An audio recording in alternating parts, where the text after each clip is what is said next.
Hello everyone, আপনারা কেমন আছেন? আশা করি আপনারা সবাই ভালো আছেন and welcome to my channel. আজকে আপনাদেরকে আমি ক্ষীরের পাটিসাপটা করে দেখাবো। তা আমি একটা কড়াইতে দুধ বসিয়ে দিয়েছি, সঙ্গে নিয়েছি 1 বাটি আমুল, 1 বাটি নারকেল কুড়োনো আর এলাচের গুঁড়ো। তা আমি আরেকটা কড়াই বসিয়ে দিয়ে দিয়ে আমি চিনিটা ক্যারামেল করে নেব।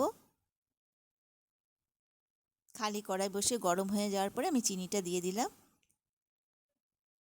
দিয়ে গ্যাসটা কমিয়ে দিয়ে আমি অনবরত সামনে দাঁড়িয়ে চিনিটা ক্যারামেল করে নেব। আস্তে আস্তে আস্তে আস্তে করে আমি চিনিটা ক্যারামেল করে নেব। দেখুন চিনিটা গলে গেছে, আস্তে আস্তে কালারটাও চেঞ্জ হয়ে আসছে। কালারটা কি সুন্দর আসছে, দেখুন লাল কালার হয়ে আসছে। এখন আমি দুধটার মধ্যে, জালদার দুধটার মধ্যে চিনির ক্যারামেলটা দিয়ে দিচ্ছি।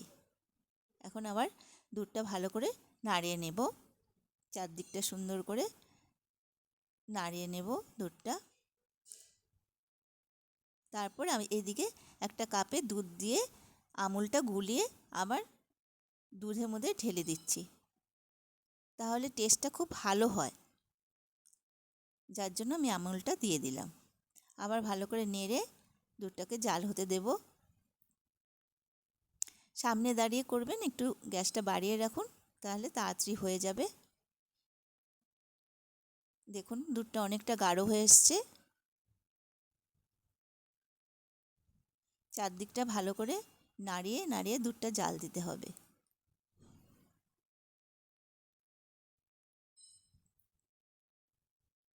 এখন আমি দিয়ে দিব নারকেলের গুঁড়োটা,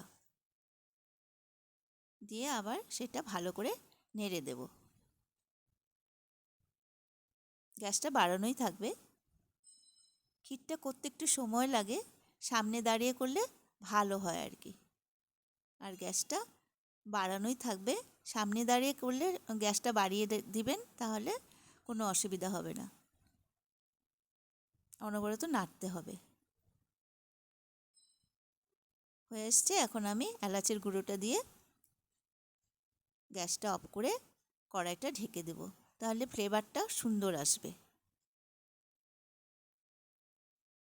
এখন হয়ে গেল, আমি একটা বাটিতে ক্ষীরটা নামিয়ে নিচ্ছি।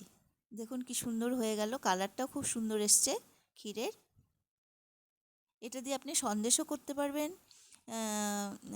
খালিও খেতে পারবেন, আর পাটিসাপটাতেও ইউজ করতে পারবেন। দেখুন হয়ে গেল। আর এইদিকে আমি পাটিসাপটার ব্যাটারটা তৈরি করে নিচ্ছি।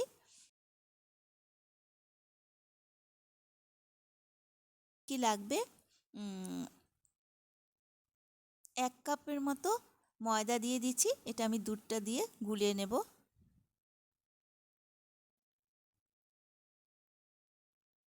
আবার আর একটু দুধ দিয়ে দিলাম। আস্তে আস্তে করে আমি দুধটা সম্পূর্ণ একবারে দেব না, দুধটা আস্তে আস্তে করে আমি দুধটা দেব। তারপরে দিয়ে দিচ্ছি সুজি আর চিনি, এটাও আমি ভালো করে আস্তে আস্তে করে গুলিয়ে নেব। এখন আবার অল্প একটু দুধ দিয়ে দিলাম।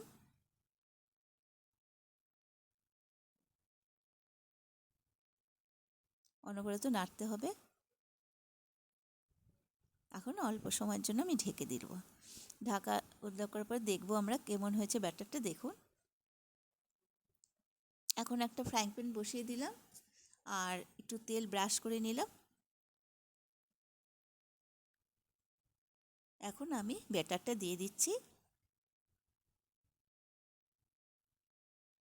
তারপর আমি ক্ষীরটা দিয়ে দেব।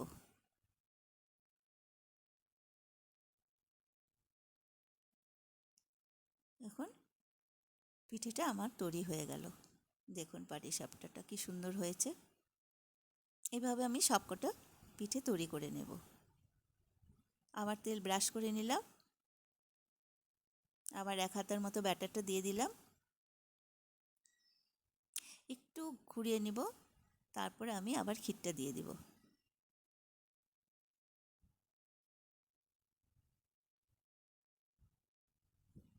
এখন আস্তে আস্তে ভাঁজ করে নেব।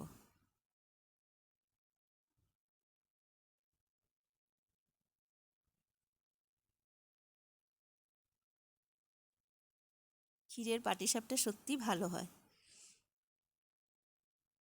বাড়িতে করে দেখবেন, সত্যিই ভালো হয়। এইভাবে আমি সবকটা পিঠে তৈরি করে নিচ্ছি। আবার ব্যাটারটা দিয়ে দেওয়ার পরে আমি ঠিক ক্ষীরটা দিয়ে দিয়ে আবার ভাজ করে নিচ্ছি। দেখুন সবকটা এইভাবে আমি পিঠে তৈরি করে নিলাম।